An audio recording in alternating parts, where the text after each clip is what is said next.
Good morning friends. आज की इस वीडियो में आपका ये भाई, आपका ये दोस्त आपको क्लास 10 के एक्सरसाइज 3.3 का जो क्वेश्चन नंबर 3 है, इसी का पहला नंबर क्वेश्चन समझाने वाला है। इस क्वेश्चन में हमें कुछ वर्ड प्रॉब्लम दिए गए हैं। पहले हमें इन वर्ड प्रॉब्लम को ध्यान से समझना है और फिर इन्हीं वर्ड प्रॉब्लम की मदद से हमें दो ठो रैखिक समीकरण तैयार करना है और फिर आगे इन रैखिक समीकरण को हमें हल करना है। आइए समझ लेते हैं कि ये वर्ड प्रॉब्लम क्या है और कैसे इससे हम दो ठो रैखिक समीकरण तैयार करेंगे। तो जो भी हमारे पास बुक में वर्ड प्रॉब्लम दी गई है ना, उसे मैंने यहाँ बोर्ड पे शॉर्ट में लिख दिया है, लेकिन इसे पूरा मैं आपको डिटेल्स में समझा रहा हूँ। हमारे पास जो वर्ड प्रॉब्लम है, इसमें हमें दो संख्याएं दी गई हैं। कितनी संख्याएं दी गई हैं? दो संख्याएं दी गई हैं और हमसे ये कहा जा रहा है कि इन दोनों संख्याओं का जो अंतर है ना, ये 26 है। अंतर कितना है? 26 है।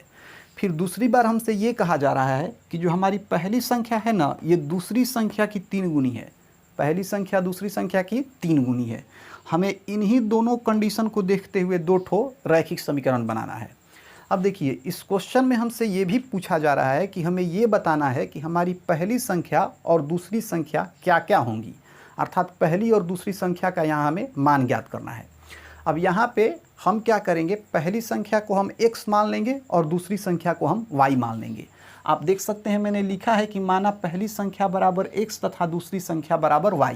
यहाँ ब्रैकेट में आपको लिख देना है कि x बड़ा है y से, मतलब जो भी दो संख्याएं हमें मिल रही हैं, इसमें कोई एक संख्या बड़ी होगी और दूसरी संख्या छोटी होगी। तो हमने ये मान लिया कि पहली संख्या जिसको हमने x माना है, ये बड़ी है y से। एग्ज़ाम में ये चीज़ आपको लिखना है।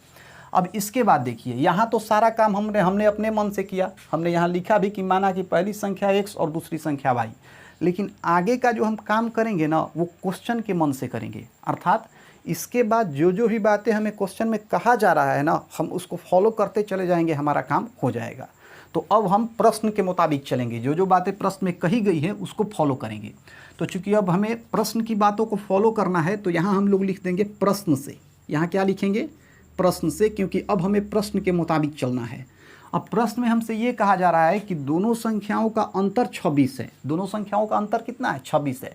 अंतर मतलब घटाना, मतलब दोनों संख्याओं को आपस में जब हम घटा रहे हैं ना, तो हमें 26 मिल रहा है।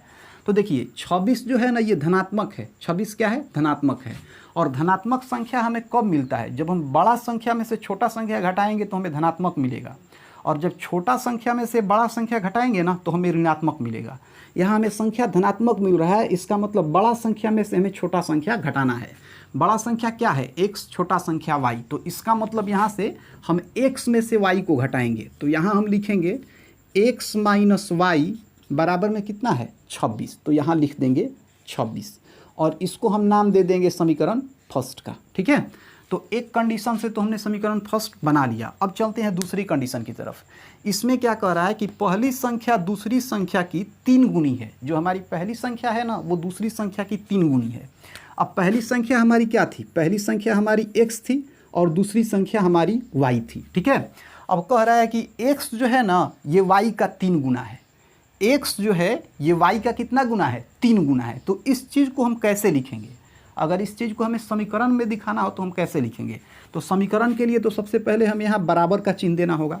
अब यहाँ पे ये कह रहा है ना कि x जो है y का 3 गुना है, तो अभी तो x y के बराबर है ना। अब इस समीकरण में हम क्या सुधार कर दें जिससे कि हमें ये लगने लगे कि x जो है ये y का 3 गुना है? तो इसके लिए मैं आपको कुछ एक्स्ट्रा कॉन्सेप्ट समझा रहा हूँ। पहले आप इस चीज़ को समझ लीजिए। देखिए, जैसे मान लीजिए कि मेरे पास 4 रुपया है और मेरे दोस्त के पास 12 रुपया है। मेरे पास 4 रुपया है, मेरे दोस्त के पास 12 रुपया है। तो मेरे दोस्त के पास मुझसे कितना गुना रुपया है? मेरे दोस्त के पास मुझसे 3 गुना ज़्यादा रुपया है। कितना गुना ज़्यादा रुपया है? 3 गुना ज़्यादा रुपया है। अगर मुझे इन दोनों को बराबर करना हो, तो मैं क्या करूँगा? मैं यहाँ 4 में 3 से गुना कर दूँगा। 4 में मैं 3 से गुना कर दूँगा। तो यहाँ हम ये देख रहे हैं कि जब हमने 4 में 3 से गुना किया ना, तो ये कितना हो गया? 12। और इधर भी कितना आ रहा है? 12, मतलब बराबर हो गया। तो हम यहाँ क्या कर रहे हैं? हम छोटी संख्या में 3 से गुना कर रहे हैं। यही वाला प्रोसीजर हम यहाँ भी अपनाएंगे। देखिए, x जो है ना, ये y का 3 गुना है। इसका मतलब y छोटा है, तो गुना किस में करेंगे? y में करेंगे। ठीक है, y कितना गुना छोटा है? 3 गुना छोटा है, तो हम y में 3 से गुना कर देंगे। मतलब यहाँ हमें मिला x बराबर y गुना 3। जब इसे हम हल करेंगे तो हमें मिलेगा x बराबर 3 में y से गुना करेंगे तो हमें मिल जाएगा 3y। ठीक है, अब इसको थोड़ा हम समीकरण के फॉर्म में और अच्छे से बदल देते हैं। तो यहाँ x ज्यों का त्यों 3y बराबर के इधर आएगा तो ये हो जाएगा -3y और यहाँ हो जाएगा बराबर में 0, और ये हो गया हमारा समीकरण सेकेंड।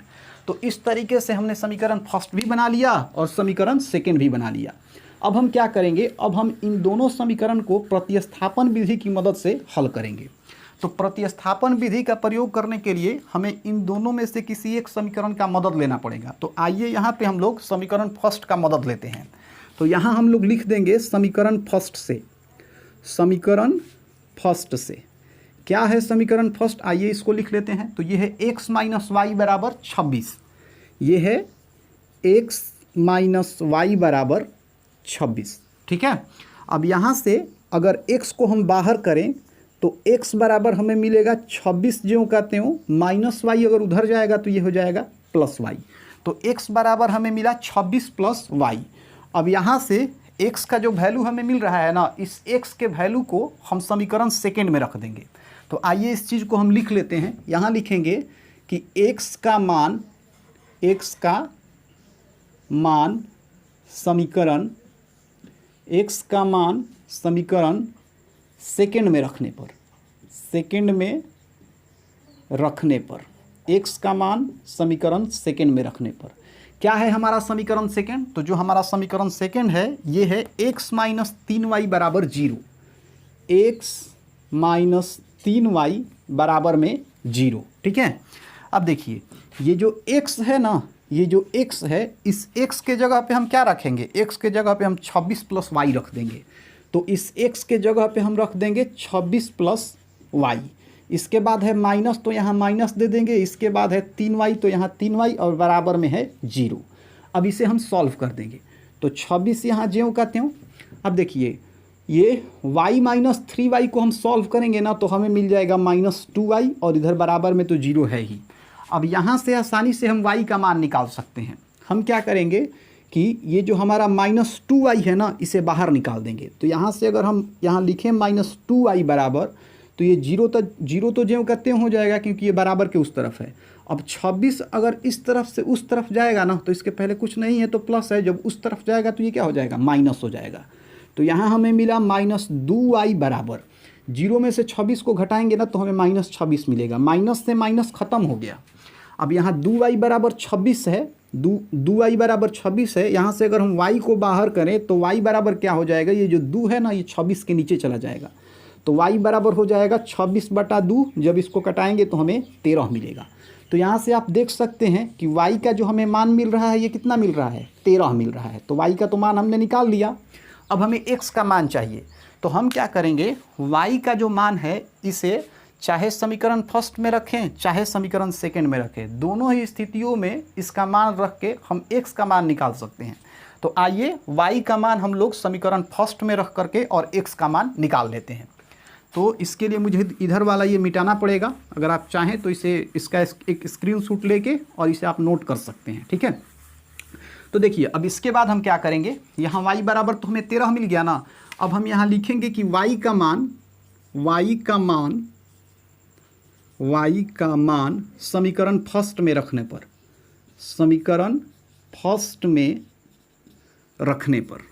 y का मान समीकरण फर्स्ट में रखने पर क्या है हमारा समीकरण फर्स्ट। समीकरण फर्स्ट है x - y बराबर 26।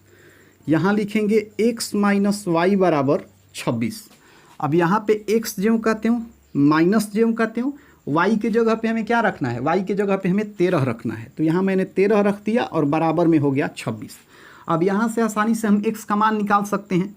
अगर यहाँ से x को हम बाहर खींच ले तो x बराबर हो जाएगा ये 26 ज्यों का त्यों, -13 जब उधर जाएगा तो ये हो जाएगा +13। तो यहाँ से x बराबर हमें मिला 26 + 13। 26 + 13 का अगर जोड़ेंगे ना तो हमें मिलेगा 39। मतलब x बराबर हमें मिल गया 39 और y बराबर हमें मिला था 13। तो x हमने किसको माना था, x हमने पहली संख्या को माना था। तो हम बोल सकते हैं कि पहली संख्या जो हमारी होगी ना वो 39 होगी। y हमने किसको माना था, तो y हमने दूसरी संख्या को माना था। तो दूसरी संख्या हमारी क्या होगी, दूसरी संख्या हमारी 13 होगी। तो आप चाहें तो इस चीज़ को यहाँ लिख सकते हैं। यहाँ आप लिख सकते हैं कि पहली संख्या बराबर